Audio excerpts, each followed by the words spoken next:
What's going on, guys? It's Alexios. Hope you guys are having a great day.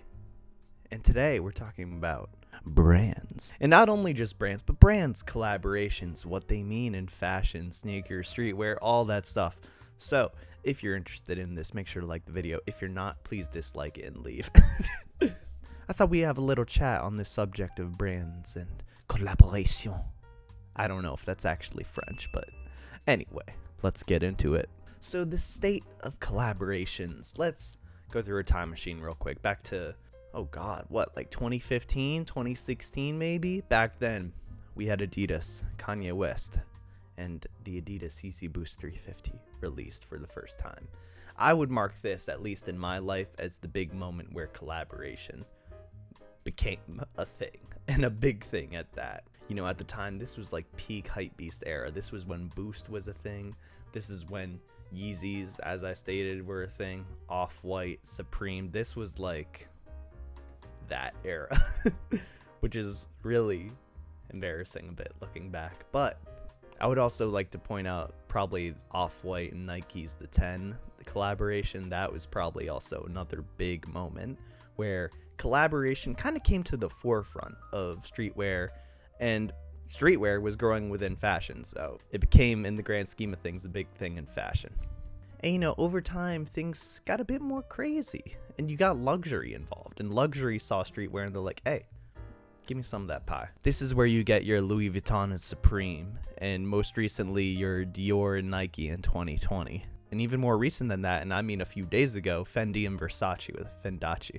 Collaboration has gone from, I would say, something really exciting and bringing something really unique to consumers to more of a thing where it's all brand and it's all hype with it. I think a key component within that is the way brands collaborate with other brands versus how they collaborate with individuals. For example, Balenciaga and Fortnite, our favorite fashion thing to ever happen, right? That is a collab that has an aura of just commercialism. It gives a vibe that this was all just done for the headline and that there's nothing really substantial within the products released within that line.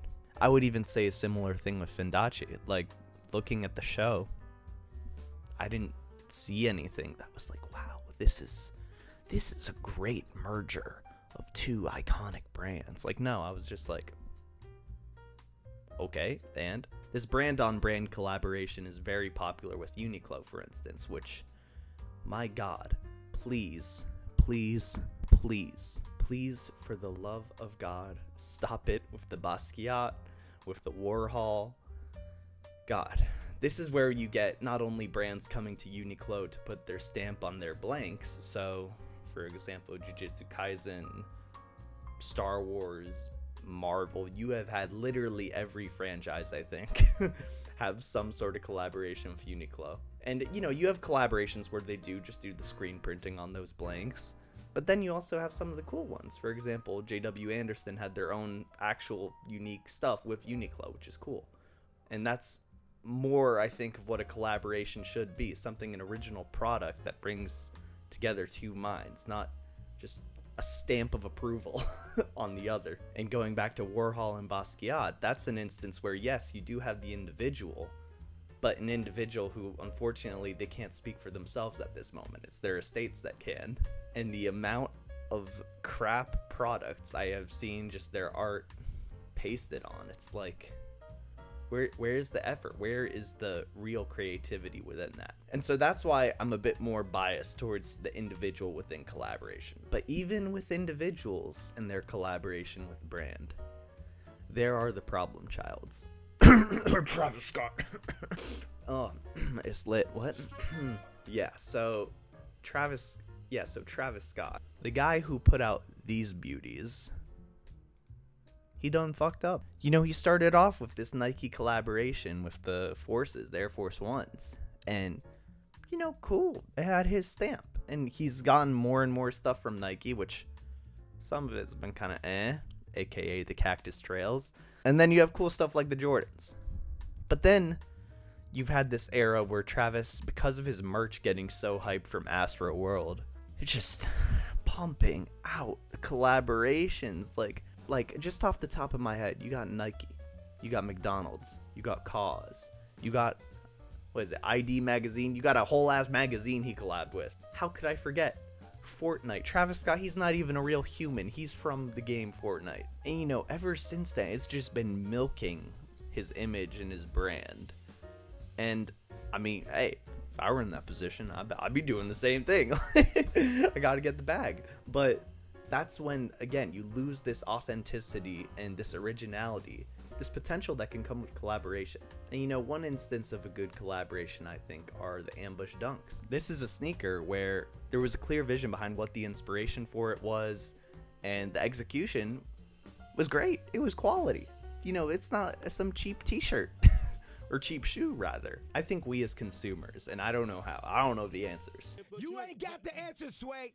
We need to start differentiating between the high-end quality collaboration that comes with a real creative and innovative product and the sort of collaboration we see from Travis, where it's just like, boop, that's my logo.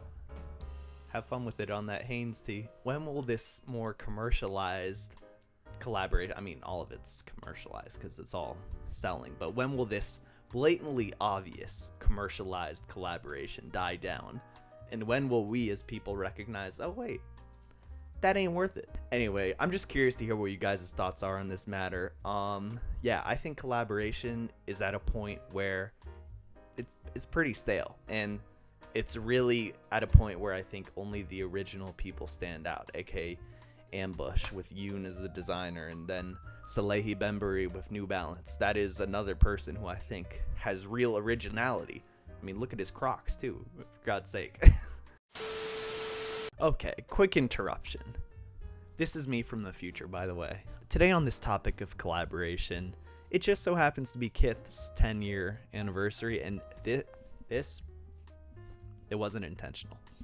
But after recording this original video, I was just getting coffee, and I saw Ronnie Feig post that he was doing a book signing of the first 100 books of the Kith anniversary book at Kith Soho.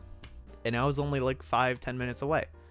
So I walked there, and I met the guy, and yeah, he signed my book. I just thought I'd share that. This is pretty related too, because Kith is a master, I think, of collaboration.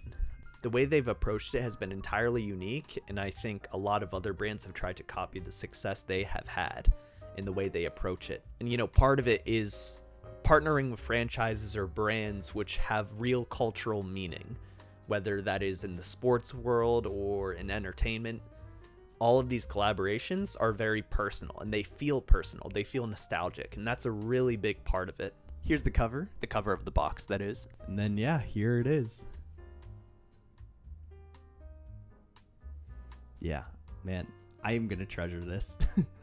He's a big role model. Kith is a brand I've been following for a long time and really enjoy their stuff. And I completely forgot to mention how I think in terms of collaborations, they do it pretty perfectly. There have been a couple of ones I'm not a big fan of, but I know other people have been.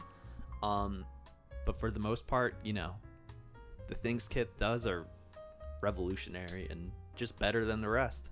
But yeah, back to the rest of the video.